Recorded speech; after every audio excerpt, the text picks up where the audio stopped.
पूरे के गुण गाओ। सतपुरख जिन जानिया सतगुर तिसका नाओ। तिसकै संग सिख उधरै नानक हर गुण गाओ। साथ न चालै बिन भजन बिखया सगली शार। हर हर नाम कमावना नानक एहो धन सार। सुखाओ टल गुर सेवियै अहनिस सहज सुभाए। दर्शन परसै गुरु कै जन्म मरण दुख जाय।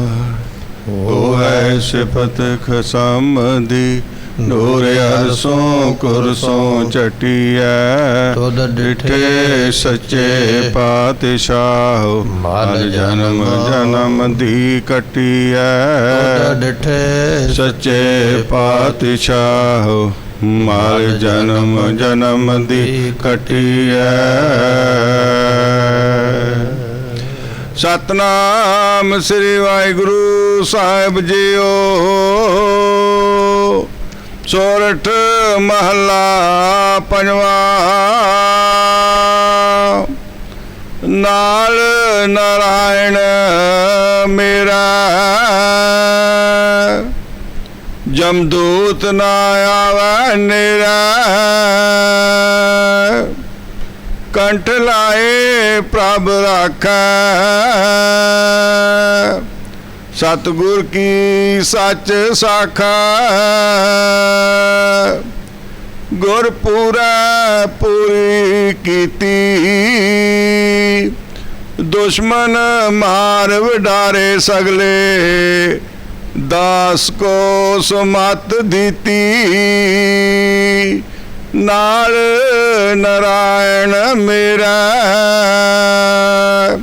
वाहिगुरु जी का खालसा वाहिगुरु जी की फतेह। दीन दुनिया दे मालक सतगुरु गरीब नवाज साहिब गुरु ग्रंथ साहिब जियां दी पावन पवित्र हजूरी अंदर सुशोभित हो रही गुरु प्यारी गुरु सवारी गुरु खालसा साध संगत जीओ। आप संगत ने अमृत वेले तो सतगुरां दी गुरबाणी कीर्तन और नितनेम दे रूप दे विच सरवण करके अपने इस मनुखा जन्म दियां घड़ियां नूं सफला बनाया है।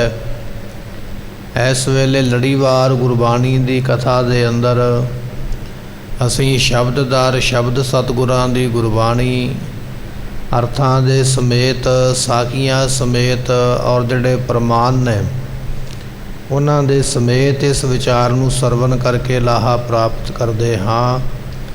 आओ कुछ समय वास्ते अपने मन नूं होर टकाइए गुरु चरणां दे विच भावना दे नाल सतगुरां दी अमृत बाणी दी विचार सरवण करिए। मिल के आखिए सतनाम श्री वाहिगुरु साहिब जी। सतनाम श्री वाहिगुरु साहिब जीओ। सोरठ महला पंजवा।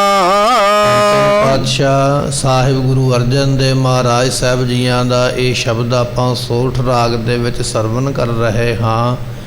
630 अंग दे उपर महाराज जियां ने ये पहला शब्द जो है वो बख्शिश किया है। अज दे इस शब्द की जो विचार है वो सतगुरां ने सानू 630 अंग दे उपर बख्शिश की है।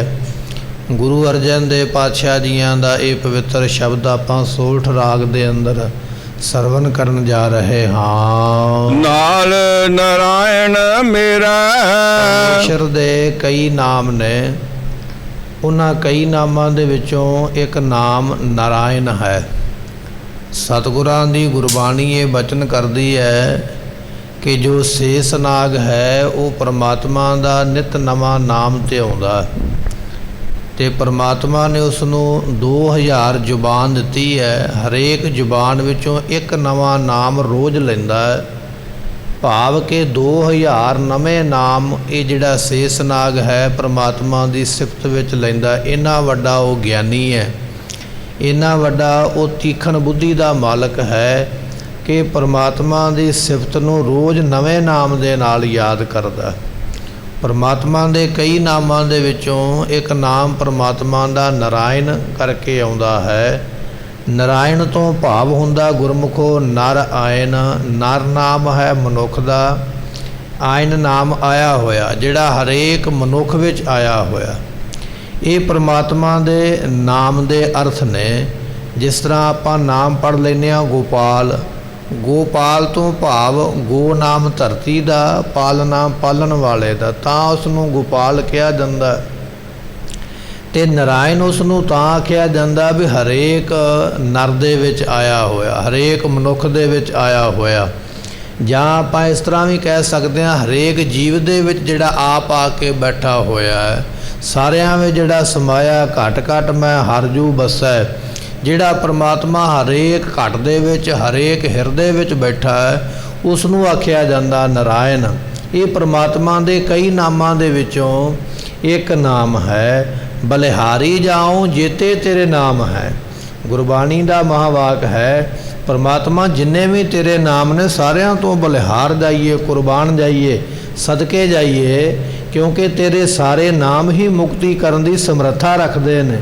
ਸਾਰੇ ਨਾਮ ਮੁਕਤ ਕਰਨ ਦੀ ਸਮਰੱਥਾ ਰੱਖਦੇ, ਐਸੇ ਨਾਮਾਂ ਤੋਂ ਬਲਿਹਾਰ ਜਾਈਏ।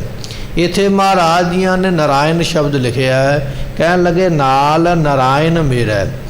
ਜਿਹੜੇ ਨਾਰਾਇਣ ਦੇ ਨਾਲ ਹੋਏ ਨੇ, ਜਿਹੜੇ ਪਰਮਾਤਮਾ ਦੇ ਨਾਲ ਹੋ ਗਏ, ਜਿਹੜੇ ਪਰਮਾਤਮਾ ਦੇ ਬਣ ਗਏ, ਜਾਂ ਜਿਨ੍ਹਾਂ ਨੇ ਪਰਮਾਤਮਾ ਨੂੰ ਆਪਣਾ ਬਣਾ ਲਿਆ, ਜਿਹੜੇ ਐਸੇ ਗੁਰਸਿੱਖ ਨੇ, ਐਸੇ ਭਗਤ ਨੇ, ਐਸੇ ਨਾਮ ਦੇ ਰਸੀਏ ਗੁਰਮੁਖ ਨੇ, ਜਿਨ੍ਹਾਂ ਨੇ ਪਰਮਾਤਮਾ ਨੂੰ ਆਪਣਾ ਬਣਾਇਆ, ਉਹਨਾਂ ਨੂੰ ਕੀ ਪ੍ਰਾਪਤ ਹੁੰਦਾ ਹੈ? ਉਹ ਸਤਿਗੁਰੂ ਬਖਸ਼ਦੇ ਹਨ। ਜਮਦੋਤ ਨਾ ਨੇੜਾ ਜਾਮ ਹੈ ਨਾ, ਇਹ ਜਾਮ ਉਹਨਾਂ ਦੇ ਨੇੜੇ ਨਹੀਂ ਆਉਂਦਾ। ਕਈ ਵਾਰੀ ਅਸੀਂ ਇਹ ਸਵਾਲ ਕਰ ਦਿੰਦੇ, ਜਾਂ ਸਾਡੇ ਮਨ ਵਿੱਚ ਇਹ ਸ਼ੰਕਾ ਪੈਦਾ ਹੋ ਜਾਂਦਾ ਕਿ ਜੇ ਮੈਂ ਪਰਮਾਤਮਾ ਦਾ ਬਣ ਜਾਵਾਂ ਤੇ ਮੈਨੂੰ ਕੀ ਮਿਲੇਗਾ, ਜਾਂ ਮੈਂ ਪਰਮਾਤਮਾ ਨੂੰ ਆਪਣਾ ਬਣਾ ਲਵਾਂ ਤੇ ਕੀ ਮਿਲਦਾ ਹੈ। ਸਤਿਗੁਰੂ ਪਾਤਸ਼ਾਹ ਕਹਿਣ ਲੱਗੇ ਇਹ ਦਾਤ ਮਿਲੇਗੀ, ਜਮ ਤੇਰੇ ਨੇੜੇ ਨਹੀਂ ਆਵੇਗਾ। ਕਿਵੇਂ ਨਹੀਂ ਆਵੇਗਾ? ਜਿਵੇਂ ਠੰਡ ਦੇ ਕੋਲ ਗਰਮੀ ਨਹੀਂ ਹੈ, ਜਿਵੇਂ ਸੂਰਜ ਦੇ ਕੋਲ ਹਨੇਰਾ ਨਹੀਂ ਹੈ, ਇਸੇ ਤਰ੍ਹਾਂ ਪਰਮਾਤਮਾ ਦੇ ਨਾਲ ਹੁੰਦਿਆਂ ਜਮ ਨੇੜੇ ਨਹੀਂ ਆਉਂਦਾ। ਕਿਉਂਕਿ ਪਰਮਾਤਮਾ ਹੈ ਹੀ ਇਸ ਤਰ੍ਹਾਂ ਦੇ ਸਮਰੱਥ ਨੇ ਕਿ ਜਮ ਜਿਹੜੇ ਨੇ ਉਹ ਭੈ ਖਾਂਦੇ ਨੇ, ਡਰ ਖਾਂਦੇ ਨੇ।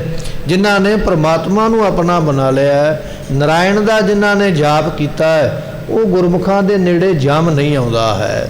ਇਤਿਹਾਸ ਦੇ ਵਿੱਚ ਇੱਕ ਬਹੁਤ ਵੱਡੀ ਸਾਖੀ ਆਉਂਦੀ ਹੈ। ਇੱਕ ਇਤਿਹਾਸਕਾਰਾਂ ਨੇ ਇਹ ਇਤਿਹਾਸ ਲਿਖਿਆ ਹੋਇਆ, ਕਹਿਣ ਲੱਗੇ ਨਾਮ ਦਾ ਅਜਾਮਲ ਨਾਮ ਦਾ ਇੱਕ ਬ੍ਰਾਹਮਣ ਹੋਇਆ। ਸਾਖੀ ਭਾਵੇਂ ਆਪਾਂ ਸਰਵਣ ਕੀਤੀ ਹੈ, ਪਰ ਥੋੜ੍ਹੀ ਜਿਹੀ ਇੱਥੇ ਉਦਾਹਰਨ ਆਪਾਂ ਲੈ ਲਵਾਂਗੇ। ਜਾਤ ਦਾ ਬ੍ਰਾਹਮਣ ਹੈ, ਗ੍ਰੰਥ ਪੜ੍ਹਿਆ ਹੋਇਆ, ਪਰ ਕੋਈ ਕਰਮ ਪਾਪ ਦਾ ਇਹੋ ਜਿਹਾ ਅੱਗੇ ਆ ਗਿਆ ਕਿ ਇਸ ਨੂੰ ਵੇਸਵਾ ਦੇ ਨਾਲ ਵਿਆਹ ਇਸ ਨੇ ਕਰਵਾ ਲਿਆ। ਵਿਆਹ ਕਰਵਾ ਕੇ ਇਸ ਨੂੰ ਕੁੱਲ ਵਿੱਚੋਂ ਜਾਂ ਧਰਮ ਦੇ ਵਿੱਚੋਂ ਇਹਦਾ ਬਾਹਿਸ਼ਕਾਰ ਕਰ ਦਿੱਤਾ, ਪਿੰਡੋਂ ਨਗਰੋਂ ਬਾਹਰ ਕੱਢ ਦਿੱਤਾ। ਇਹਦੇ ਨਾਲ ਕੋਈ ਨਹੀਂ ਮਿਲੇਗਾ, ਕੋਈ ਨਹੀਂ ਵਰਤੇਗਾ, ਇਹਦੇ ਨਾਲ ਕਿਸੇ ਦਾ ਵੀ ਕੋਈ ਰਿਸ਼ਤਾ ਨਾਤਾ ਨਹੀਂ ਰਹੇਗਾ। ਸਾਰੀ ਜਾਤ ਬਰਾਦਰੀ ਨੇ ਪਿੰਡੋਂ ਨਗਰੋਂ ਇਲਾਕੇ ਵਿੱਚੋਂ ਰਿਸ਼ਤੇਦਾਰੀ ਵਿੱਚੋਂ ਬਾਹਰ ਕੱਢ ਦਿੱਤਾ। ਸ਼ਹਿਰੋਂ ਬਾਹਰ ਜਾ ਕੇ ਆਪਣਾ ਨਿੱਕਾ ਜਿਹਾ ਘਰ ਬਣਾ ਕੇ, ਕੁਟੀਆ ਬਣਾ ਕੇ, ਝੌਪੜੀ ਪਾ ਕੇ ਰਹਿੰਦਾ। ਜਦੋਂ ਕੁਝ ਸਮਾਂ ਲੰਘਿਆ, ਫਿਰ ਜਾ ਕੇ ਇਹ ਗੱਲ ਦੀ ਸਮਝ ਆਈ ਵੀ ਮੇਰੇ ਕੋਲੋਂ ਗਲਤੀ ਹੋਈ ਹੈ, ਮੇਰੇ ਕੋਲੋਂ ਪਾਪ ਹੋਇਆ ਹੈ। ਮੈਂ ਬ੍ਰਾਹਮਣ ਹਾਂ, ਗ੍ਰੰਥਾਂ ਨੂੰ ਪੜ੍ਹਨ ਵਾਲਾ, ਸਿੱਖਿਆ ਦੇਣ ਵਾਲਾ।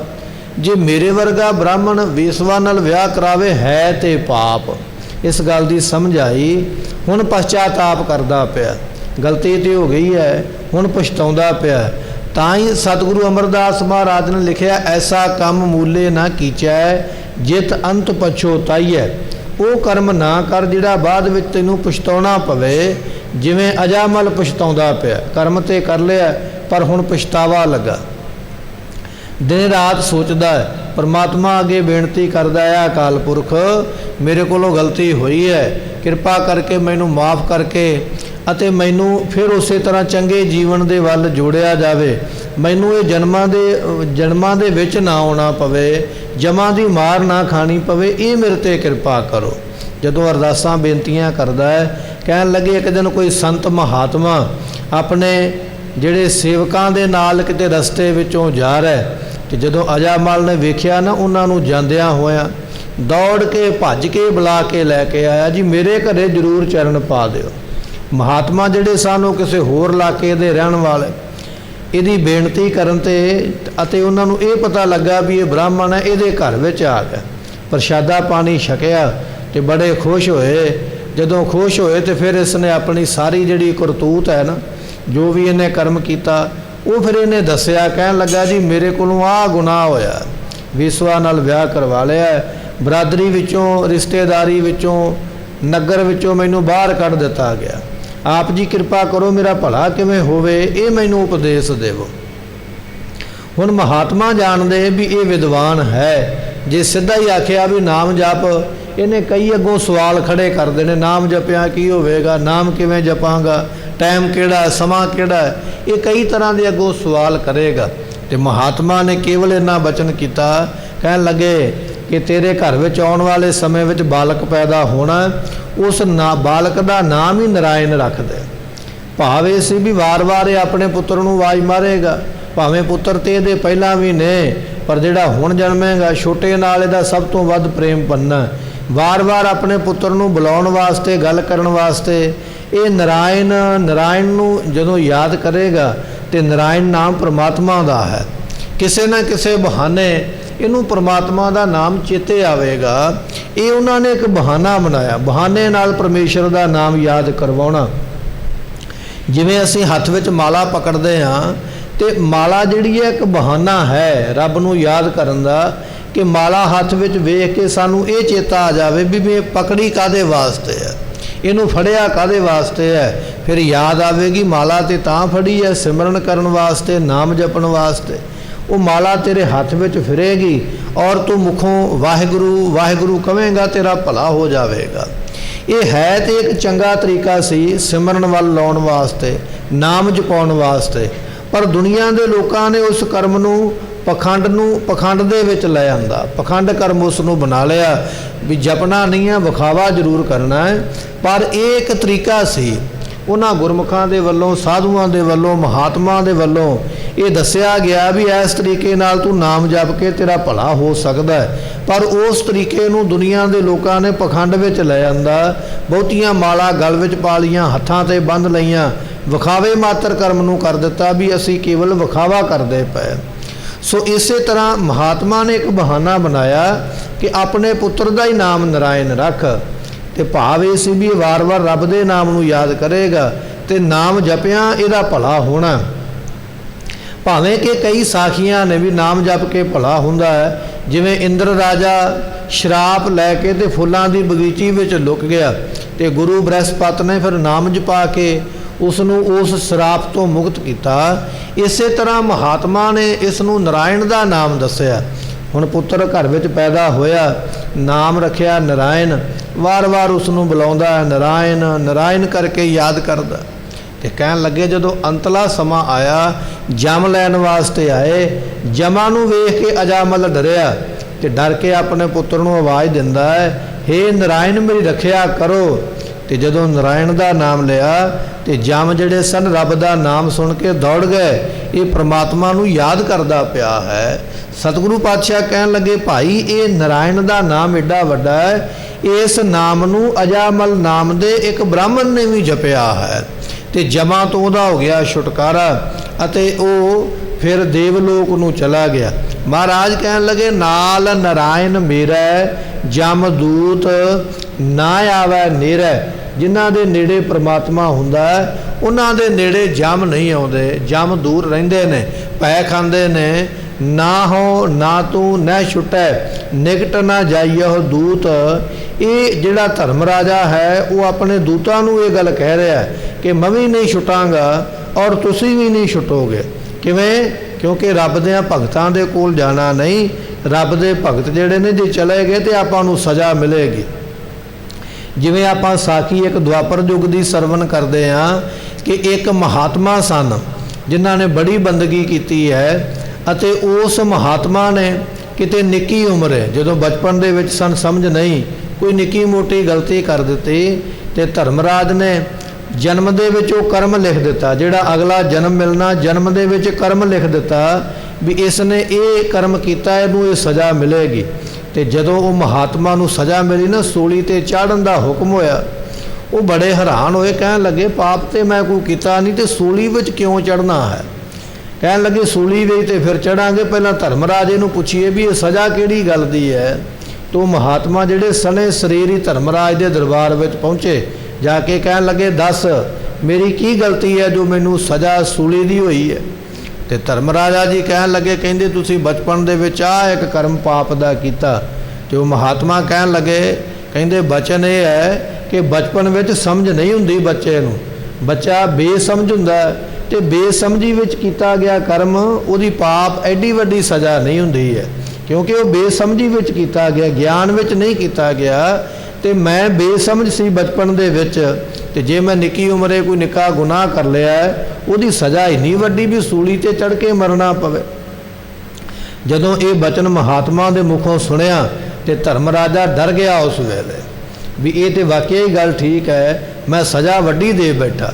ਤੇ ਫਿਰ ਮਹਾਤਮਾ ਨੇ ਆਖਿਆ ਤੈਨੂੰ ਖੁਦ ਨੂੰ ਧਰਤੀ ਤੇ ਜਾ ਕੇ ਧਰਮਰਾਜ ਨੂੰ ਆਖਿਆ ਤੈਨੂੰ ਖੁਦ ਧਰਤੀ ਤੇ ਜਾ ਕੇ ਜਨਮ ਲੈਣਾ ਪਵੇਗਾ, ਔਰ ਤੂੰ ਬੜਾ ਸਿਆਣਾ ਹੁੰਦਿਆਂ ਹੋਇਆਂ ਵੀ ਤੇਰੀ ਕੋਈ ਗੱਲ ਨਹੀਂ ਮੰਨੇਗਾ, ਐਸੀ ਤੇਰੀ ਹਾਲਤ ਹੋਵੇਗੀ।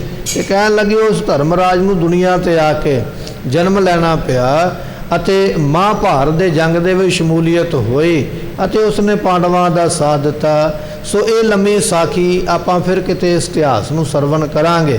ਕਹਿਣ ਤੋਂ ਭਾਵ ਇਹ ਹੈ ਕਿ ਧਰਮਰਾਜਾ ਡਰਦਾ ਹੈ ਰੱਬ ਦੇ ਪਿਆਰਿਆਂ ਤੋਂ, ਇਹ ਮੈਨੂੰ ਸਜ਼ਾ ਦੇਣ ਦੇ ਸਮਰੱਥ ਨੇ, ਜੇ ਮੇਰੇ ਕੋਲੋਂ ਕੋਈ ਗਲਤੀ ਹੋ ਗਈ ਤੇ ਉਹਦੀ ਸਜ਼ਾ ਮੈਨੂੰ ਭੁਗਤਣੀ ਪਵੇਗੀ। ਨਾ ਹੋ ਨਾ ਤੂੰ ਨਹਿ ਛੁਟਹਿ ਨਿਕਟ ਨਾ ਜਾਈਓ ਹੋ ਦੂਤ, ਆਪਾਂ ਕੋਈ ਵੀ ਨਹੀਂ ਛੁਟਾਂਗੇ, ਰੱਬ ਦੇ ਪਿਆਰਿਆਂ ਦੇ ਕੋਲ ਨਾ ਜਾਇਓ, ਉਹਦੀ ਸਜ਼ਾ ਸਾਰਿਆਂ ਨੂੰ ਮਿਲੇਗੀ। ਸਤਿਗੁਰੂ ਕਹਿਣ ਲੱਗੇ ਨਾਲ ਨਾਰਾਇਣ ਮੇਰਾ ਜਮਦੂਤ ਨਾ ਆਵੈ ਨਿਰੈ, ਜਿਵੇਂ ਅਜਾਮਲ ਨੇ ਨਾਰਾਇਣ ਦਾ ਨਾਮ ਜਪਿਆ ਅਤੇ ਜਮ ਉਸ ਨੂੰ ਛੱਡ ਕੇ ਭੱਜ ਗਏ, ਦੌੜ ਗਏ ਵੀ ਇਹ ਤੇ ਰੱਬ ਨੂੰ ਯਾਦ ਕਰਦਾ ਪਿਆ। ਕਹਿਣ ਲੱਗੇ ਇਸੇ ਤਰ੍ਹਾਂ ਜਿਹੜੇ ਅੱਜ ਗੁਰਮੁਖ ਪ੍ਰਮਾਤਮਾ ਦੇ ਨਾਮ ਨੂੰ ਯਾਦ ਕਰਨਗੇ, ਵਾਹਿਗੁਰੂ ਮੰਤਰ ਦਾ ਚਿੰਤਨ ਕਰਨਗੇ, ਕੋਈ ਰਾਮ ਨਾਮ ਦਾ ਜਾਪ ਕਰਦਾ ਹੈ, ਕੋਈ ਅੱਲਾ ਅੱਲਾ ਦਾ ਜਾਪ ਕਰਦਾ ਹੈ, ਜਿਵੇਂ ਦਾ ਕਿਸੇ ਨੂੰ ਕੋਈ ਨਾਮ ਬਖਸ਼ਿਸ਼ ਕੀਤਾ ਹੈ, ਜਿਹੜੇ ਉਸ ਪ੍ਰਮਾਤਮਾ ਦੇ ਉਸ ਨਾਮ ਨੂੰ ਜਪਣਗੇ, ਪਾਤਸ਼ਾਹ ਕਹਿੰਦੇ ਨਾਮ ਦੀ ਬਖਸ਼ਿਸ਼ ਇਹ ਹੈ ਉਹਨਾਂ ਦੇ ਨੇੜੇ ਜਮ ਨਹੀਂ ਆਵੇਗਾ। ਜਿਵੇਂ ਅਜਾਮਲ ਦੇ ਨੇੜੇ ਜਮਦੂਤ ਨਹੀਂ ਆਏ, ਛੱਡ ਕੇ ਭੱਜ ਗਏ, ਇਸੇ ਤਰ੍ਹਾਂ ਜਿਹੜੇ ਅੱਜ ਵੀ ਨਾਮ ਜਪਣਗੇ ਉਹਨਾਂ ਦੇ ਕੋਲੋਂ ਇਹ ਜਮ ਜਿਹੜੇ ਨੇ ਭੈ ਭੀਤ ਹੋ ਜਾਣਗੇ, ਡਰ ਜਾਣਗੇ ਅਤੇ ਦੌੜ ਜਾਣਗੇ। ਅੱਜ ਵੀ ਗੁਰਮੁਖਾਂ ਨੂੰ ਇਹ ਦਾਤ ਪ੍ਰਾਪਤ ਹੋਵੇਗੀ, ਨਾਲ ਨਾਰਾਇਣ ਮੇਰਾ ਜਮਦੂਤ ਨਾ ਆਵੈ ਨੇਰੇ। ਇਹ ਸਾਡੇ ਮਨ ਦਾ ਸਵਾਲ ਹੈ, ਜੇ ਅਸੀਂ ਨਾਮ ਜਪਾਂਗੇ ਕੀ ਮਿਲੇਗਾ? ਨਾਮ ਜਪਿਆ ਕੀ ਹੁੰਦਾ ਹੈ? ਧੰਨ ਗੁਰੂ ਅਰਜਨ ਦੇਵ ਪਾਤਸ਼ਾਹ ਕਹਿਣ ਲੱਗੇ ਭਾਈ ਨਾਮ ਜਪਿਆ ਇਹ ਦਾਤ ਮਿਲਦੀ ਹੈ ਕਿ ਜਮ ਨਹੀਂ ਨੇੜੇ ਆਉਂਦਾ, ਉਹ ਦੇਖ ਕੇ ਛੱਡ ਕੇ ਭੱਜ ਜਾਂਦਾ ਹੈ। ਸੋ ਐਸੀ ਦਾਤ ਜਿਹੜੀ ਹੈ ਉਹ ਪ੍ਰਮਾਤਮਾ ਦੇ ਨਾਮ ਵਿੱਚੋਂ ਪ੍ਰਾਪਤ ਹੁੰਦੀ ਹੈ। ਕੰਠ ਲਾਏ ਪ੍ਰਭ ਰਾਖੈ, ਉਹਨਾਂ ਭਗਤਾਂ ਨੂੰ ਆਪਣੇ ਕੰਠ ਕਹੀਏ ਗਲੇ ਦੇ ਨਾਲ ਲਾ ਕੇ ਰੱਖਦਾ, ਜਿਹੜੇ ਸੇਵਾ ਕਰਦੇ ਨਾ, ਬਚਨ ਮੰਨਦੇ, ਜਿਨ੍ਹਾਂ ਉੱਪਰ ਗੁਰੂ ਦੀ ਖੁਸ਼ੀ ਹੁੰਦੀ ਹੈ, ਉਹਨਾਂ ਖੁਸ਼ੀ ਵਾਲੇ ਗੁਰਸਿੱਖਾਂ ਨੂੰ ਆਪਣੇ ਗਲ ਨਾਲ ਲਾ ਲੈਂਦਾ। ਕਿਵੇਂ ਲਾ ਲੈਂਦਾ? ਜਿਵੇਂ ਭਾਈ ਮੰਝ ਦੀ ਸੇਵਾ ਵੇਖ ਕੇ ਗੁਰੂ ਅਰਜਨ ਦੇਵ ਪਾਤਸ਼ਾਹ ਨੇ ਆਪਣੀ ਜੱਫੀ ਵਿੱਚ ਲੈ ਲਿਆ, ਜਿਵੇਂ ਭਾਈ ਜੈਤਾ ਜੀ ਦੀ ਸੇਵਾ ਦੇਖ ਕੇ ਧੰਨ ਗੁਰੂ ਗੋਬਿੰਦ ਸਿੰਘ ਮਹਾਰਾਜ ਨੇ ਆਪਣੀ ਜੱਫੀ ਵਿੱਚ ਲੈ ਲਿਆ। ਪਾਤਸ਼ਾਹ ਕਹਿਣ ਲੱਗੇ ਕੰਠ ਲਾਏ, ਇਸ ਤਰ੍ਹਾਂ ਪ੍ਰਮਾਤਮਾ ਆਪਣੇ ਗਲੇ ਲਾ ਲੈਂਦਾ ਹੈ, ਜਿਵੇਂ ਭਾਈ ਜੈਤਾ ਜੀ ਨੂੰ ਲਾਇਆ ਹੈ, ਜਿਵੇਂ ਭਾਈ ਮੰਝ ਨੂੰ ਲਾਇਆ ਹੈ, ਜਿਵੇਂ ਭਾਈ ਮਹਾ ਸਿੰਘ ਨੂੰ ਲਾਇਆ ਹੈ। ਐਸੇ ਜਿਹੜੇ ਗੁਰਮੁਖ ਨੇ ਭਾਈ, ਜਿਹੜੇ ਗੁਰੂ ਦਾ ਬਚਨ ਮੰਨਣ ਵਾਲੇ, ਸੇਵਾ ਕਰਨ ਵਾਲੇ, ਉਹਨਾਂ ਗੁਰਸਿੱਖਾਂ ਨੂੰ ਸਤਿਗੁਰੂ ਜੀ ਆਪਣੇ ਕੰਠ ਲਾ ਕੇ ਰੱਖਦੇ, ਗਲੇ ਲਾ ਕੇ ਰੱਖਦੇ ਹਨ। ਸਤਿਗੁਰ ਕੀ ਸੱਚ ਸਾਖਾ ਦਾਤ ਕਿਹਨਾਂ ਨੂੰ ਮਿਲੀ ਹੈ? ਜਿਨ੍ਹਾਂ ਨੇ ਸਤਿਗੁਰਾਂ ਦੀ ਸੱਚੀ ਸਿੱਖਿਆ ਨੂੰ ਪ੍ਰਾਪਤ ਕੀਤਾ ਹੈ। ਹੁਣ ਸਿੱਖਿਆ ਤੇ ਮਹਾਰਾਜ ਦੀ ਸੱਚੀ ਹੈ, ਝੂਠਾ ਬਚਨ ਤੇ ਗੁਰਬਾਣੀ ਵਿੱਚ ਹੈ ਕੋਈ ਨਹੀਂ, ਪਰ ਅਸਲ ਵਿੱਚ ਇਹ ਬਚਨ ਜਿਨ੍ਹਾਂ ਨੇ ਮੰਨਿਆ ਹੈ, गुरु की सिक्ख्या जिन्हां ने कमाई है। सतगुर की सच सख है, जिन्हां ने गुरु की सच्ची जिहड़ी सख है सिक्ख्या है, जिन्हां ने सच्ची सिक्ख्या नूं मन्निया, कंठ लाए प्रभ राखै, उन्हां नूं सतगुरु जी अपने गले दे नाल ला के रखदे। ते सिक्ख्या नूं मन्निया ना भाई जैता जी, धन गुरु तेग बहादुर पातशाह कहन लगे भाई जैतिया ये सीस की सेवा तुसीं करनी है। तो भाई जैता जी ने कीती है। समय का बादशाह औरंगजेब बैरी बनया होया, फिर भी सिख ने परवाह कोई नहीं की, सेवा की। तो महाराज ने सेवा तो खुश होकर अपने गले लाया। इस तरह कहते भाई जिहड़े सतगुरु की सिक्ख्या दे विच चलदे ने, कहने विच रहिंदे, उन्हां नूं सतगुरु गले नाल लाउंदे हन। गुरपुरा पूरी कीती, जे गुरु पूरा होवे ते फिर पूरे गुरु की सिक्ख्या भी पूरी है। जे गुरु ही अधूरा होया तो उसकी सिक्ख्या भी तो अधूरी होवेगी। गुर पूरा है, पहला पूरा गुरु लभना पवेगा, पूरी कीती फिर पूरे गुरु की पूरी सिक्ख्या प्राप्त होवेगी। ताई आपां बचन पढ़ते हाँ, सतपुरख जिन जानिया सतगुर तिसका नाओ, तिसकै संग सिख उधरै नानक हर गुण गाओ।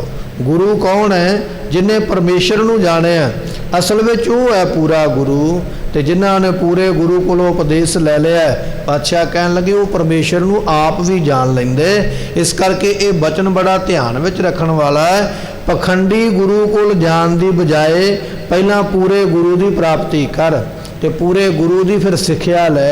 वो सिक्ख्या के उपर जदों चलेगा फिर तैनू दात मिलती है। दुश्मन मार वडारे सगले, दास को सुमत दीती। सतगुरु पातशाह जदों सिक्ख्या बख्शिश करदे, उपदेश दिंदे न, ते गुरमुखों उपदेश दे के महाराज दुश्मनां नूं मार ही दिंदे।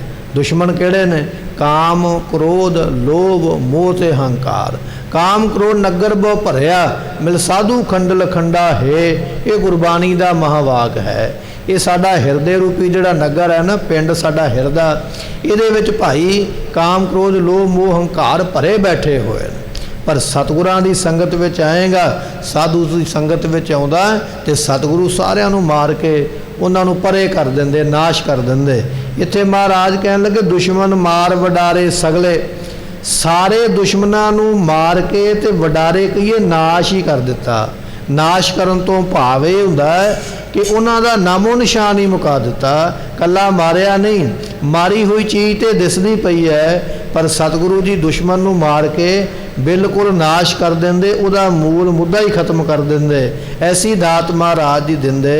जिवें कहन लगे तक्षक नाग दा, सो उस वेले दे वड्डे धनंतर वैद दे नाल आपस विच संवाद हो गया, गलबात हो गई। उस वेले आपस में संवाद करते हैं, एक दूजे तो पूछया तेरे कोल किन्नी को ताकत है। तो जिहड़ा धनंतर वैद सी वो कहन लगा मेरे कोल इन्नी ताकत है जिथों तक मेरी अखां दी दृष्टि जाती है, मैं उथों तक किसी नूं मर नहीं दिंदा। मैं मरे हुए नूं जिउंदा करन दी समर्था रखदा। ऐसा अमृत मेरी दृष्टि दे विच है, मेरियां अखां दे विच है। फिर धनंतर वैद ने पूछया तक्षक नाग नूं भी तेरे विच किन्नी को ताकत है। वो कहन लगा मेरे विच इन्नी ताकत है, मैं एक फुंकारा मार के हरी भरी वस्तु नूं सुआह करके ते सुआह भी उड़ा देवां, नामो निशान ही मिटा देवां, इन्नी ताकत मैं रखदा हाँ। कहन लगे चल फिर अपनी अपनी शक्ति नूं आपां वेखीए।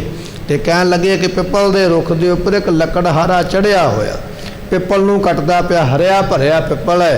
तक्षक नाग ने कहंदे फुंकारा मारिया, पिपल जिहड़ा हरिया भरिया सी सड़ के सुआह हो गया, ते सुआह भी अपने फुंकारे दे नाल उड़ा दिती, नामो निशान ही मिटा दिता। सतगुरु बख्शिश करदे कहन लगे दुश्मन मार। सतगुरु दुश्मन नूं मार के वडारे, वडारे कहिए बिल्कुल खत्म ही कर देंदे, नाश कर देंदे, उहदा मूल मुद्दा ही खत्म कर देंदे।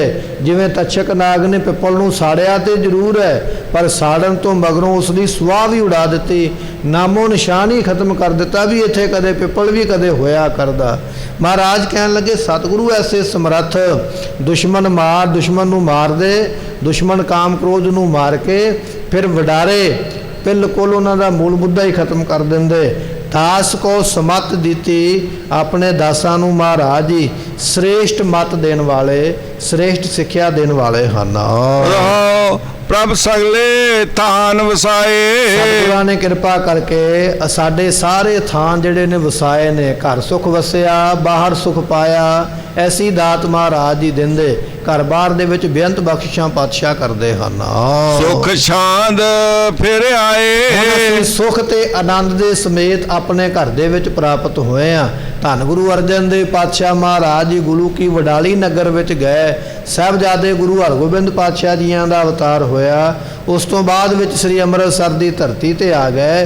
ਫਿਰ ਬਚਨ ਲਿਖਦੇ ਕਹਿਣ ਲੱਗੇ ਸੁਖ ਸਾਂਧ, ਸੁਖ ਤੇ ਆਨੰਦ ਦੇ ਸਮੇਤ ਫਿਰ ਆਏ। ਫਿਰ ਅਸੀਂ ਆਪਣੇ ਘਰ ਦੇ ਵਿੱਚ ਆਏ, ਜਾਂ ਇਸ ਤਰ੍ਹਾਂ ਵੀ ਕਹਿ ਲਈਏ ਸੁਖ ਤੇ ਆਨੰਦ ਦੇ ਸਮੇਤ ਸਰੂਪ ਰੂਪੀ ਘਰ ਦੇ ਵਿੱਚ ਆਏ ਆ। ਐਸੀਆਂ ਦਾਤਾਂ ਸਤਿਗੁਰਾਂ ਨੇ ਸਾਨੂੰ ਬਖਸ਼ੀਆਂ ਹਨ। ਨਾਨਕ ਪ੍ਰਭ ਸਰਣਾਏ। ਗੁਰੂ ਅਰਜਨ ਦੇਵ ਪਾਤਸ਼ਾਹ ਮਹਾਰਾਜ ਬਖਸ਼ਿਸ਼ ਕਰਦੇ, ਕਹਿਣ ਲੱਗੇ ਭਾਈ ਅਸੀਂ ਉਸ ਪਰਮਾਤਮਾ ਦੀ ਸ਼ਰਨ ਵਿੱਚ ਪੈਣ ਦਾ ਹੁਕਮ ਕਰਦੇ ਜਿਹੜੇ ਉਹਦੀ ਸ਼ਰਨ ਵਿੱਚ ਪੈ ਨੇ। ਨਾਨਕ ਪ੍ਰਭ ਸਰਣਾਏ, ਜਿਹੜੇ ਗੁਰੂ ਦੀ ਸ਼ਰਨ ਵਿੱਚ ਆਉਂਦੇ, ਜਿਹੜੇ ਪਰਮੇਸ਼ਰ ਦੀ ਸ਼ਰਨ ਵਿੱਚ ਪੈਂਦੇ ਹਨ। ਜਿਨ ਸਗਲੇ ਰੋਗ ਮਿਟਾਏ। ਪਰਮਾਤਮਾ ਦੀ ਸ਼ਰਨ ਵਿੱਚ ਪੈ ਜੋ ਪਰਮਾਤਮਾ ਸਾਰੇ ਰੋਗਾਂ ਨੂੰ ਮਿਟਾਉਣ ਦੀ ਸਮਰੱਥਾ ਰੱਖਦਾ ਹੈ, ਜਿਹਦੇ ਕੋਲ ਇੰਨੀ ਤਾਕਤ ਹੈ ਕਿ ਭਾਵੇਂ ਦੁੱਖ ਹੈ ਤੇ ਭਾਵੇਂ ਰੋਗ ਹੈ ਸਤਿਗੁਰੂ ਮਿਟਾ ਸਕਦੇ। ਤਿਸ ਸਾਹਿਬ ਕੀ ਟੇਕ ਨਾਨਕ ਮਨੈ ਮਾਹੇ, ਜਿਸ ਸਿਮਰਤ ਸੁਖ ਹੋਏ ਸਗਲੇ ਦੁੱਖ ਜਾਹੇ। ਜਿਹਦੇ ਕੋਲ ਇੰਨੀ ਤਾਕਤ ਹੈ ਕਿ ਜਿਹਦਾ ਨਾਮ ਸਿਮਰਦਿਆਂ ਸਾਰੇ ਦੁੱਖ ਚਲੇ ਜਾਂਦੇ। ਸਤਿਗੁਰੂ ਪਾਤਸ਼ਾਹ ਕਹਿਣ ਲੱਗੇ ਨਾਨਕ ਪ੍ਰਭ ਸਰਣਾਏ, ਜਿਨ ਸਗਲੇ ਰੋਗ ਮਿਟਾਏ। ਉਸ ਗੁਰੂ ਦੀ, ਉਸ ਪ੍ਰਮਾਤਮਾ ਦੀ ਸ਼ਰਨ ਵਿੱਚ ਆਏ ਆ ਜਿਸ ਨੇ ਸਾਰੇ ਦੁੱਖਾਂ ਤੇ ਰੋਗਾਂ ਨੂੰ ਨਾਸ਼ ਕਰ ਦਿੱਤਾ ਹੈ। ਐਸੀ ਸਮਰੱਥਾ ਰੱਖਦਾ ਹੈ। ਔਰ ਗੁਰੂ ਕਿਹਾ ਸਿਖਾ ਇਹ ਤੈਨੂੰ ਵੀ ਹੁਕਮ ਹੈ ਐਸੇ ਪ੍ਰਮਾਤਮਾ ਦੀ ਸ਼ਰਨ ਵਿੱਚ ਰਹਿਣਾ ਕਰ। ਸੋਰਠ ਮਹੱਲਾ ਪੰਜਵਾ। ਸਰਬ ਸੁੱਖਾਂ ਕਾ ਦਾਤਾ ਸਤਿਗੁਰ, ਤਾਕੀ ਸਰਣੀ ਪਾਈਐ। ਗੁਰੂ ਅਰਜਨ ਦੇਵ ਜੀਆਂ ਦਾ ਪਵਿੱਤਰ ਸ਼ਬਦ ਆਪਾਂ ਅੱਗੇ ਸਰਵਨ ਕਰ ਰਹੇ ਹਾਂ। ਸਤਿਗੁਰੂ ਫਰਮਾਉਂਦੇ ਸਰਬ ਸੁੱਖਾਂ ਕਾ ਦਾਤਾ ਸਤਿਗੁਰ। ਸਤਿਗੁਰੂ ਜੀ ਐਸੇ ਦਾਤੇ ਨੇ ਜਿਨ੍ਹਾਂ ਦੇ ਕੋਲ ਸਾਰੇ ਸੁੱਖ ਹੀ ਸੁੱਖ ਹਨ। ਇਹੋ ਜਿਹਾ ਕੋਈ ਸੁੱਖ ਨਹੀਂ ਕਿ ਗੁਰੂ ਕਿਹਾ ਸਿੱਖਾ ਤੂੰ ਮੰਗੇਗਾ ਤੇ ਉਹ ਸੁੱਖ ਤੈਨੂੰ ਮਿਲੇਗਾ ਨਹੀਂ। ਸਤਿਗੁਰੂ ਹਰੇਕ ਸੁੱਖ ਨੂੰ ਦੇਣ ਵਾਲੇ ਨੇ, ਹਰੇਕ ਸੁੱਖ ਦੇਣ ਦੀ ਸਮਰੱਥਾ ਮਹਾਰਾਜ ਰੱਖਦੇ ਨੇ। ਸਾਚੇ ਸਾਹਿਬਾ ਕਿਆ ਨਾਹੀ ਕਰ ਤੇਰਾ, ਘਰ ਤਾਂ ਤੇਰਾ ਸਭ ਕਿਛ ਹੈ, ਜਿਸ ਦੇਹ ਸੋ ਪਾਵੇ। ਇਹ ਮਹਾਰਾਜ ਦੇ ਮਹਾਵਾਕ ਨੇ ਕਿ ਪਰਮਾਤਮਾ ਤੇਰੇ ਕੋਲ ਸਾਰੀਆਂ ਵਸਤੂਆਂ, ਸਾਰੇ ਸੁੱਖ ਜਿਹੜਾ ਕੋਈ ਮੰਗਦਾ ਬਿਰਥਾ ਕੋਈ ਨਾ ਜਾਏ, ਜੇ ਆਵੇ ਤੁਧ ਆਹੇ। ਸਤਿਗੁਰੂ ਪਾਤਸ਼ਾਹ ਕਹਿੰਦੇ ਸਤਿਗੁਰੂ ਜਿਹੜਾ ਤੁਹਾਡੀ ਸ਼ਰਨ ਵਿੱਚ ਆ ਜਾਂਦਾ ਹੈ ਉਹ ਕਦੇ ਵੀ ਖਾਲੀ ਨਹੀਂ ਜਾਂਦਾ, ਉਸ ਦੀ ਝੋਲੀ ਤੁਸੀਂ ਭਰ ਦਿੰਦੇ। ਐਸੀਆਂ ਦਾਤਾਂ ਆਪ ਜੀ ਬਖਸ਼ਦੇ ਹੋ। ਸਤਿਗੁਰੂ ਕਹਿਣ ਲੱਗੇ ਸਰਬ ਸੁੱਖਾਂ ਕਾ ਦਾਤਾ ਸਤਿਗੁਰ। ਸਤਿਗੁਰੂ ਸਾਰਿਆਂ ਸੁੱਖਾਂ ਦੇ ਦਾਤੇ। ਐਸੇ ਸਤਿਗੁਰਾਂ ਦੀ ਸ਼ਰਨ ਵਿੱਚ ਪੈਣਾ ਕਰ। ਬੇਨਤੀ ਕਰ ਸਤਿਗੁਰ ਆਇਓ ਸ਼ਰਨ ਤੁਹਾਰੀ। ਸਤਿਗੁਰੂ ਮੈਂ ਤੁਹਾਡੀ ਸ਼ਰਨ ਵਿੱਚ ਆਇਆ। ਸ਼ਰਨ ਵਿੱਚ ਆ ਕੇ ਕੀ ਮਿਲਦਾ ਹੈ? ਮਿਲੈ ਸੁਖ ਨਾਮ ਹਰ ਸੋਭਾ। ਸਤਿਗੁਰਾਂ ਦੀ ਸ਼ਰਨ ਵਿੱਚ ਆਈਏ, ਇੱਥੇ ਆ ਕੇ ਸੁਖ ਪ੍ਰਾਪਤ ਹੁੰਦਾ, ਇੱਥੇ ਆ ਕੇ ਨਾਮ ਦੀ ਪ੍ਰਾਪਤੀ ਹੁੰਦੀ ਹੈ। ਸ਼ਰਨ ਵਿੱਚ ਆਇਆਂ ਦੀ ਸ਼ੋਭਾ ਹੁੰਦੀ ਹੈ। ਕੋਈ ਮਾੜਾ ਨਹੀਂ ਕਹਿੰਦਾ। ਕੋਈ ਠੇਕੇ ਨੂੰ ਤੁਰਿਆ ਜਾਵੇ ਤੇ ਉਹ ਆਪਣਾ ਮੂੰਹ ਢੱਕਦਾ ਹੈ ਕਿ ਦੁਨੀਆ ਵੇਖੇਗੀ ਇਹ ਠੇਕੇ ਤੇ ਤੁਰਿਆ ਜਾਂਦਾ। ਕੋਈ ਨੱਚਣ ਕੁੱਦਣ ਵਾਲੀ ਥਾਂ ਤੇ ਤੁਰਿਆ ਬਾਰ ਵਿੱਚ ਜਾਂਦਾ ਹੈ, ਉਹ ਆਪਣੇ ਮੂੰਹ ਨੂੰ ਢੱਕ ਕੇ ਜਾਂਦਾ, ਦੁਨੀਆ ਮੈਨੂੰ ਕੀ ਕਹੇਗੀ, ਮੈਂ ਬਦਨਾਮ ਹੋ ਜਾਵਾਂਗਾ। ਮਾੜਾ ਕਰਮ ਜਦੋਂ ਕਰਦਾ ਆਪਣੇ ਆਪ ਨੂੰ ਛਪਾਉਂਦਾ ਹੈ ਕਿ ਦੁਨੀਆ ਵੇਖੇਗੀ ਤੇ ਮੈਂ ਕਲੰਕਿਤ ਹੋ ਜਾਵਾਂਗਾ। ਸਤਿਗੁਰੂ ਪਾਤਸ਼ਾਹ ਕਹਿਣ ਲੱਗੇ ਭਾਈ ਬਚਨ ਇਹ ਹੈ ਸਤਿਗੁਰ ਆਇਓ ਸ਼ਰਨ ਤੁਹਾਰੀ, ਮਿਲੈ ਸੁਖ ਨਾਮ ਹਰ ਸੋਭਾ। ਸੰਗਤ ਵਿੱਚ ਆਵੇਂਗਾ ਇੱਥੇ ਸੋਭਾ ਹੋਵੇ, ਇੱਥੇ ਵਡਿਆਈ ਮਿਲੇਗੀ। ਐਸੀਆਂ ਦਾਤਾਂ ਸੰਗਤ ਵਿੱਚੋਂ ਮਿਲਦੀਆਂ। ਮਿਲੈ ਸੁਖ ਨਾਮ ਹਰ ਸੋਭਾ, ਚਿੰਤਾ ਲਾਹੇ ਹਮਾਰੀ। ਸਤਿਗੁਰੂ ਸਾਰੀਆਂ ਚਿੰਤਾ ਪਰੇ ਕਰ ਦਿੰਦੇ, ਦੂਰ ਕਰ ਦਿੰਦੇ। ਐਸੀ ਦਾਤ ਬਖਸ਼ਿਸ਼ ਕਰਦੇ ਹਨ। ਦਰਸ਼ਨ ਭੇਟਤ ਹੋਤ ਆਨੰਦਾ, ਦੁਖ ਗਿਆ ਹਰ ਗਾਈਐ। ਸਤਿਗੁਰਾਂ ਦੇ ਦਰਸ਼ਨ ਕੀਤੇ, ਉਹਨਾਂ ਨੂੰ ਆਨੰਦ ਹੀ ਆਨੰਦ ਪ੍ਰਾਪਤ ਹੋਇਆ। ਆਨੰਦ ਆਨੰਦ ਸਭ ਕੋ ਕਹੈ, ਆਨੰਦ ਗੁਰੂ ਤੇ ਜਾਣਿਆ। ਦੁਨੀਆ ਆਖਦੀ ਹੈ ਇਸ ਪਦਾਰਥ ਵਿੱਚ ਬੜੀ ਖੁਸ਼ੀ ਹੈ, ਬੜਾ ਆਨੰਦ ਹੈ, ਪਰ ਅਸਲ ਵਿੱਚ ਆਨੰਦ ਉਦੋਂ ਪ੍ਰਾਪਤ ਹੋਇਆ ਜਦੋਂ ਗੁਰੂ ਦੇ ਆ ਕੇ ਦਰਸ਼ਨ ਕੀਤੇ, ਗੁਰੂ ਦੇ ਆ ਕੇ ਬਚਨ ਸਰਵਣ ਕੀਤੇ। ਜਿਹੜੀ ਸ਼ਾਂਤੀ ਸਾਨੂੰ ਇੱਥੇ ਬੈਠਿਆਂ ਮਿਲਦੀ ਪਈ ਹੈ, ਸਾਡਾ ਮਨ ਇੱਥੇ ਸ਼ਾਂਤ ਹੋਇਆ, ਜਿਹੜਾ ਸਵਾਦ ਸਾਨੂੰ ਸੰਗਤ ਵਿੱਚ ਬੈਠ ਕੇ ਆਉਂਦਾ ਪਿਆ, ਜਿਹੜਾ ਆਨੰਦ ਕੀਰਤਨ ਤੇ ਕਥਾ ਸੁਣ ਕੇ ਆਉਂਦਾ ਹੈ, ਉਹ ਦੁਨੀਆ ਦੇ ਮਹਿੰਗੇ ਤੋਂ ਮਹਿੰਗੇ ਪਦਾਰਥ ਦੇ ਨਾਲ ਵੀ ਬਾਹਰ ਜਾ ਕੇ ਨਹੀਂ ਆਉਂਦਾ, ਸਗੋਂ ਮਨ ਭਟਕਦਾ ਹੈ। ਸਤਿਗੁਰੂ ਕਹਿਣ ਲੱਗੇ ਦਰਸ਼ਨ ਭੇਟਤ ਹੋ ਤੇ ਆਨੰਦਾ। ਸਤਿਗੁਰਾਂ ਦੇ ਦਰਸ਼ਨ ਕਰੀਏ, ਗਰੀਬ ਨਵਾਜ ਗੁਰੂ ਗ੍ਰੰਥ ਸਾਹਿਬ ਪਾਤਸ਼ਾਹ ਜੀਆਂ ਦੇ, ਸਤਿਗੁਰਾਂ ਦੇ ਬਚਨ ਸੁਣੀਏ ਕੰਨਾਂ ਦੇ ਵਿੱਚ, ਤੇ ਮਹਾਰਾਜ ਕਹਿੰਦੇ ਆਨੰਦ ਪ੍ਰਾਪਤ ਹੁੰਦਾ ਹੈ। ਇੱਥੇ ਹੀ ਬਸ ਨਹੀਂ, ਦੁੱਖ ਗਿਆ ਹਰ ਗਈਐ। ਜੇ ਤੂੰ ਗੁਰੂ ਦੇ ਦੱਸੇ ਮੁਤਾਬਕ ਨਾਮ ਨੂੰ ਜਪੇਂਗਾ ਤੇ ਤੇਰੇ ਸਾਰੇ ਦੁੱਖ ਵੀ ਚਲੇ ਜਾਣਗੇ। ਕਈ ਵਾਰੀ ਅਸੀਂ ਸੰਗਤ ਵਿੱਚ ਨਾ ਲੋੜ ਲੈ ਕੇ ਆਉਂਦੇ ਆ, ਪਦਾਰਥ ਲੈ ਕੇ ਆਉਂਦੇ ਆ, ਵਸਤੂ ਲੈ ਕੇ ਆਉਂਦੇ ਆ, ਕੋਈ ਆਪਣੀ ਬਿਪਤਾ ਲੈ ਕੇ ਆਉਂਦੇ ਕਿ ਮੇਰੇ ਤੇ ਆਹ ਦੁੱਖ ਆਇਆ ਹੋਇਆ, ਇਹ ਮੇਰਾ ਦੁੱਖ ਮਿਟ ਜਾਵੇ, ਮੇਰੀ ਮੁਸੀਬਤ ਮਿਟ ਜਾਵੇ। ਸਤਿਗੁਰੂ ਕਹਿੰਦੇ ਉਹ ਵੀ ਦਾਤ ਤੈਨੂੰ ਇੱਥੋਂ ਮਿਲ ਜਾਵੇਗੀ। ਮਿਲੇਗੀ ਕਿਵੇਂ?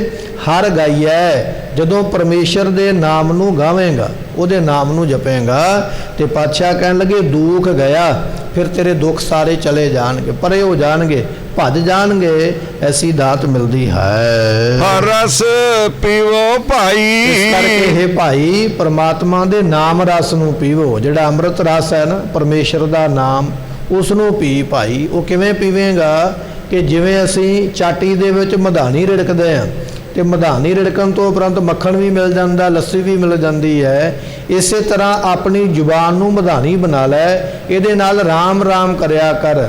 ਇਸ ਜ਼ੁਬਾਨ ਦੇ ਨਾਲ ਵਾਹਿਗੁਰੂ ਵਾਹਿਗੁਰੂ ਕਹਿਣਾ, ਇਹ ਮਧਾਣੀ ਪਾਉਣੀ ਹੈ, ਤੇ ਫਿਰ ਤੈਨੂੰ ਮੱਖਣ ਕੀ ਹੈ? ਜਿਹੜਾ ਰਸ ਹੈ, ਸਵਾਦ ਹੈ ਨਾ ਪ੍ਰਮਾਤਮਾ ਦੇ ਨਾਮ ਦਾ, ਉਹ ਤੈਨੂੰ ਪ੍ਰਾਪਤ ਹੋਵੇਗਾ। ਹਰ ਰਸ ਪੀਵੋ ਭਾਈ, ਇਹ ਹਰੀ ਰਸ ਤੈਨੂੰ ਪ੍ਰਾਪਤ ਹੋਵੇਗਾ। ਸਤਿਗੁਰੂ ਪਾਤਸ਼ਾਹ ਕਹਿਣ ਲੱਗੇ RAM ਰਸ ਪੀਆ ਰੇ, ਜਿਹੇ ਰਸ ਬਿਸਰ ਗਏ ਰਸ ਔਰ।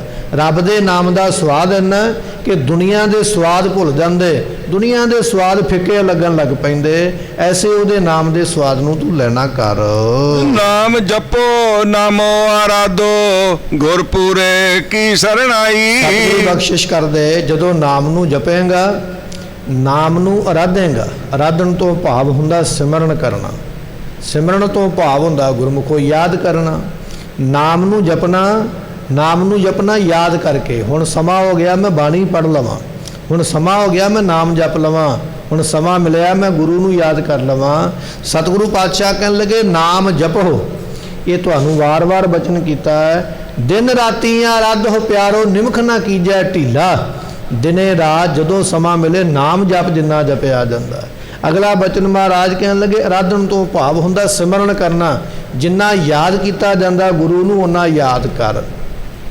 ਤੇ ਸਤਿਗੁਰੂ ਪਾਤਸ਼ਾਹ ਮਹਾਰਾਜ ਕਹਿਣ ਲੱਗੇ ਗੁਰ ਪੂਰੇ ਕੀ ਸਰਨਾਈ। ਜਦੋਂ ਪੂਰਿਆਂ ਗੁਰਾਂ ਦੀ ਸ਼ਰਨ ਵਿੱਚ ਆਏਗਾ, ਇਹ ਦਾਤਾਂ ਤੈਨੂੰ ਤਾਂ ਪ੍ਰਾਪਤ ਹੋਣੀਆਂ, ਫਿਰ ਬਖਸ਼ਿਸ਼ ਪ੍ਰਾਪਤ ਹੁੰਦੀ ਹੈ। ਨਾਮ ਜਪੋ ਨਾਮੋ ਆਰਾਧੋ, ਗੁਰਪੂਰੇ ਕੀ ਸਰਣਾਈ। ਜਿਨ੍ਹਾਂ ਨੇ ਨਾਮ ਜਪਿਆ, ਨਾਮ ਨੂੰ ਸਿਮਰਿਆ, ਪੂਰੇ ਗੁਰੂ ਦੀ ਸ਼ਰਨ ਵਿੱਚ ਆਏ, ਉਹਨਾਂ ਨੂੰ ਇਹ ਦਾਤ ਮਿਲੀ ਹੈ। ਰਹਾਉ ਤਿਸੇ ਪ੍ਰਾਪਤ, ਜਿਸ ਧੁਰ ਲਿਖਿਆ ਸੋਈ ਪੂਰਨ ਭਾਈ। ਸਤਿਗੁਰਾਂ ਨੂੰ ਪੁੱਛਿਆ ਮਹਾਰਾਜ, ਇਹ ਨਾਮ ਜਪਣ ਵਾਲੇ ਤੇ ਦੁਨੀਆ ਵਿੱਚ ਬੜੇ ਘੱਟ ਨੇ। ਮੰਨ ਲਓ ਕਿ ਆਪਾਂ ਕਥਾ ਸੁਣਦੇ ਪਏ ਹਾਂ, ਕਥਾ ਸੁਣਨ ਵਾਲੇ ਮੰਨ ਲਓ 100 ਸਰੀਰ ਹੈ, 200 ਵਿਅਕਤੀ ਬੈਠਾ, ਕੀਰਤਨ ਸੁਣਨ ਵਾਲੇ ਵਿਅਕਤੀ ਬੈਠੇ, ਗਿਣਤੀ ਤੇ ਬੜੀ ਹੈ, ਪਰ ਸਾਰੇ ਸੁਣ ਕੇ ਨਾਮ ਤੇ ਜਪਦੇ ਨਹੀਂ। ਉਹਨਾਂ ਸਮਾਂ ਚੇਤੇ ਰਿਹਾ ਜਿੰਨਾ ਚਿਰ ਕਥਾ ਸੁਣੀ ਹੈ, ਬਾਅਦ ਵਿੱਚ ਜਾ ਕੇ ਭੁੱਲ ਗਿਆ। ਸਤਿਗੁਰੂ ਸਾਰੇ ਕਿਉਂ ਨਹੀਂ ਜਪ ਲੈਂਦੇ ਨਾਮ ਨੂੰ? ਤੇ ਮਹਾਰਾਜ ਕਹਿਣ ਲੱਗੇ ਭਾਈ, ਇਹ ਤਿਸਹਿ ਪ੍ਰਾਪਤ ਜਿਸ ਧੁਰ ਲਿਖਿਆ। ਇਹ ਪ੍ਰਾਪਤ ਨਾਮ ਉਹਨਾਂ ਨੂੰ ਹੋਇਆ, ਜਪਿਆ ਉਹਨਾਂ ਨੇ ਹੈ ਜਿਨ੍ਹਾਂ ਨੂੰ ਧੁਰ ਤੋਂ ਪ੍ਰਮਾਤਮਾ ਨੇ ਮੱਥੇ ਤੇ ਇਹ ਕਰਮ ਲਿਖਿਆ ਹੋਇਆ, ਦਾਤ ਲਿਖੀ ਹੈ ਵੀ ਇਹ ਦੁਨੀਆ ਵਿੱਚ ਜਾ ਕੇ ਨਾਮ ਜਪੇਗਾ। ਜਿਹਨੂੰ ਇਹ ਦਾਤ ਪ੍ਰਮਾਤਮਾ ਦੀ ਪ੍ਰਾਪਤ ਹੋਈ ਹੈ, ਸੋਈ ਪੂਰਨ ਭਾਈ। ਉਹ ਹੈ ਅਸਲ ਦੇ ਵਿੱਚ ਪੂਰਨ ਪੁਰਖ, ਉਹ ਹੈ ਭਾਈ ਪੂਰਨ ਵੱਡਿਆਂ ਭਾਗਾਂ ਵਾਲਾ, ਜਿਹਨੂੰ ਧੁਰ ਤੋਂ ਪ੍ਰਮਾਤਮਾ ਨੇ ਇਹ ਨਾਮ ਦੀ ਦਾਤ ਦੇ ਨਾਲ ਨਵਾਜਿਆ ਹੈ। ਨਾਨਕ ਕੀ ਬੇਨੰਤੀ ਪ੍ਰਭ ਜੀ, ਨਾਮ ਰਹਾ ਲਿਵ ਲਾਈ। ਗੁਰੂ ਅਰਜਨ ਦੇਵ ਪਾਤਸ਼ਾਹ ਕਹਿਣ ਲੱਗੇ ਪ੍ਰਮਾਤਮਾ, ਸਾਡੀ ਇਹ ਬੇਨੰਤੀ ਹੈ, ਸਾਡੀ ਇਹ ਬੇਨਤੀ ਹੈ ਕਿ ਸਾਡਾ ਨਾਮ ਦੇ ਵਿੱਚ ਧਿਆਨ ਲੱਗਾ ਹੀ ਰਵੇ। ਮੈਂ ਇੰਨੇ ਜੋਗਾ ਨਹੀਂ, ਮੈਂ ਇੰਨਾ ਸਮਰੱਥ ਨਹੀਂ ਵੀ ਆਪਣੇ ਆਪ ਹੀ ਨਾਮ ਜਪੀ ਜਾਵਾਂ। ਇਹ ਤੁਸੀਂ ਮੇਰੇ ਤੇ ਕਿਰਪਾ ਕਰੋ ਵੀ ਮੇਰਾ ਧਿਆਨ ਨਾਮ ਦੇ ਵਿੱਚੋਂ ਪਰੇ ਜਾਵੇ ਹੀ ਨਾ।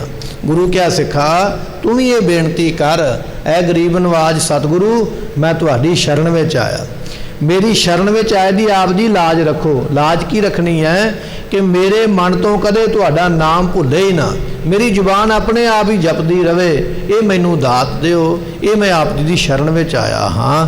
ਨਾਮ ਰਹਾ ਲਿਵ ਲਾਈ, ਮੇਰੀ ਲਿਵ ਧਿਆਨ ਨਾਮ ਵਿੱਚ ਲੱਗਾ ਰਵੇ। ਸਮੇਂ ਦੀ ਸਮਾਪਤੀ ਭੁੱਲਾਂ ਦੀ ਮੁਆਫੀ। ਬਚਨ ਗੁਰੂ ਕਾ ਹਿਰਦੇ ਵਸੇ, ਦਿਓ ਸਜਣ ਆਸੀਸੜੀਆਂ, ਜੋ ਹੋਵੇ ਸਾਹਿਬ ਸਿਓ ਮੇਲ। ਤਿਸੇ ਪ੍ਰਾਪਤ ਜਿਸ ਧੁਰ ਲਿਖਿਆ, ਸੋਈ ਪੂਰਨ ਭਾਈ। ਨਾਨਕ ਕੀ ਬੇਨੰਤੀ ਪ੍ਰਭ ਜੀ, ਨਾਮ ਰਹਾ ਲਿਵ ਲਾਈ। ਵਾਹਿਗੁਰੂ ਜੀ ਕਾ ਖਾਲਸਾ,